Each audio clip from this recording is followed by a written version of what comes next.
Chicken করছি। চিকেনটা কষানো আছে সব মশলা দিয়ে।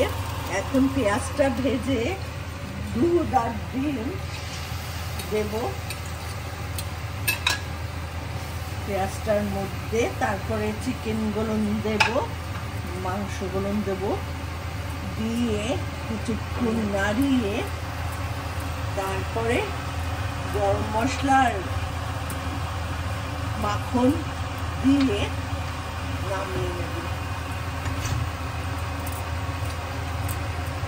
এই হলো, দিলাম মাংসটা পুরো মধ্যে। এরপরে দিচ্ছি না, চিনির বদলে দই দেব।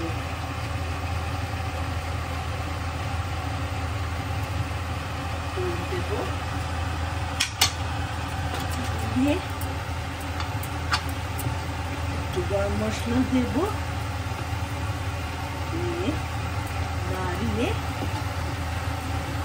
এই বাটারগুলো দেব।